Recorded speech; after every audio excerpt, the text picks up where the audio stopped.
வணக்கம். நான் வழக்கறிஞர் தமிழன். மத்திய அரசின் வேளாண்மை மசோதா இது நானும் என்னவோ போல தான் நினச்சிட்டு இருந்தேன். இன்னைக்கு காலையில் தான் அந்த ஆர்டிக்கலோட லிஸ்ட்டை வாங்கி படித்தேன், அந்த புக்கை வாங்கி படித்தேன்.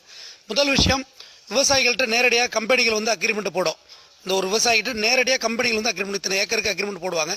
அந்த கம்பெனி என்ன சொல்லும் அப்படின்னா, ஒரு கத்திரிக்காய், மாங்காய், வெண்டைக்காய் எதுவாக இருக்கட்டும், இந்த பொருள் இந்த சைஸில் தான் இருக்கணும், இந்த பொருள் இந்த குவாலிட்டியில் தான் இருக்கணும், இந்த பொருள் இப்படி தான் இருக்கணும் அப்படிங்கிறது அந்த அக்ரிமெண்ட்டில் இருக்கும்.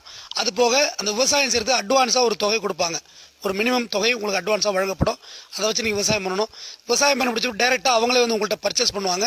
பர்ச்சேஸ் பண்ணிவிட்டு உங்கள்கிட்ட வாங்கிட்டு அந்த பொருளை கொண்டு போவாங்க. அப்போது 10% தொகை உங்களுக்கு கொடுக்குறேன்னு சொல்கிறாங்க. அதாவது 100 ரூபானா 10 ரூபா விவசாயிக்கு கொடுப்பாங்க. அந்த தொகைக்கு அட்வான்ஸ் மாதிரி ஒரு தொகை கொடுப்பாங்க.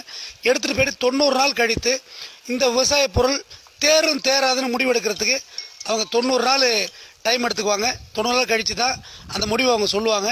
உங்கள் பொருள் தேராதுன்னா ஆட்டோமேட்டிக்காக அந்த பொருள் ரிஜெக்டட் ஆகும். அந்த 10% உங்களுக்கு பணம் கொடுத்தாங்க இல்லையா, அந்த பணத்தை கேபிட்டலில் வைப்பாங்க. இப்படியா போயிட்டே இருக்கும். மேலும் அவங்க கொடுக்குற விதையை மட்டும் தான் நீங்கள் அந்த நிலத்தில் அந்த கல்டிவேட்டிங் பண்ணணும். அது பேர் மான்சாண்டோ விதைகள். மான்சாண்டோ விதைகள்னால் தமிழில் சொல்கிற கரு விதை நீக்கம் செய்யப்பட்டது. அதை நீங்கள் விதை நல்லா எடுத்து வைக்க முடியாது. ஒன்ஸு பயிரிட்டால் முளைக்கும், திருப்பியெல்லாம் முளைக்காது. அதுக்கு சில குறிப்பிட்ட நோய்கள் வரும். அந்த குறிப்பிட்ட நோய்களுக்கு ஃபெர்டிலைசர், அதாவது மருந்து, உர மருந்து இருக்கு இல்லையா, அதுவும் அவங்களே கொடுப்பாங்க. அதை தான் நீங்கள் பயன்படுத்தணும். வெளிலேருந்து வாங்கி போட்டுலாம் பயன்படுத்தக்கூடாது.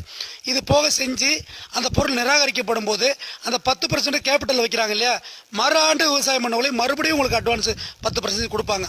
அதை வச்சு நீங்கள் விவசாயம் பண்ணணும். இப்படியே போயிட்டே இருந்து தொடர்ச்சியாக 10 ஆண்டுகள் உங்களால் அந்த ஈல்டை கொடுக்க முடியலைன்னா உங்களால் எம்ஓடின்னு சொல்கிறாங்க, மார்ட்கேஜ், அடமான பத்திரத்துக்கு உங்கள் இடம் போகும்.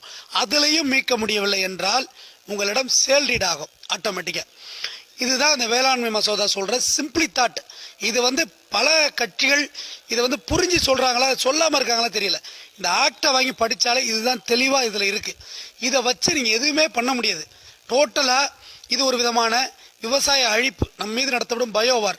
இதை நிச்சயமாக 100% எந்த நாட்டிலும் பயன்படுத்த முடியாது. இதில் மிக முக்கியமான பாயிண்ட் சொல்கிறேன், இந்த சட்டத்தை எதிர்த்து நீங்கள் கோர்ட்டுக்கு போக முடியாதுன்னு ஆர்டிக்கல் சொல்லுது. நீங்கள் நீதிமன்றத்திற்கு இந்த சட்டத்தை நோக்கி போக முடியாது. மேலும் மாநில அரசு இந்த சட்டத்தை எதிர்த்து போகக்கூடாது. இப்போ உதாரணத்துக்கு தமிழ்நாட்டு முதலமைச்சர் இந்த சட்டத்தை எதிர்த்து நீதிமன்றம் போகணுன்னா கண்டிப்பாக போக முடியாது. இப்போ ஆந்திரா முதலமைச்சர் எல்லாருக்கும் இதே தான். இதுதான் அந்த ஷரத்து 13(1)(7) சொல்கிறாங்க. அதாவது பிரிமினரியில் இதை சொல்கிறாங்க. இது ரொம்ப ரொம்ப அபாயகரமான சட்டம். இது மிகப்பெரிய கார்ப்பரேட் கம்பெனிகளுக்கு உதவியாக போய்விடுங்கிறது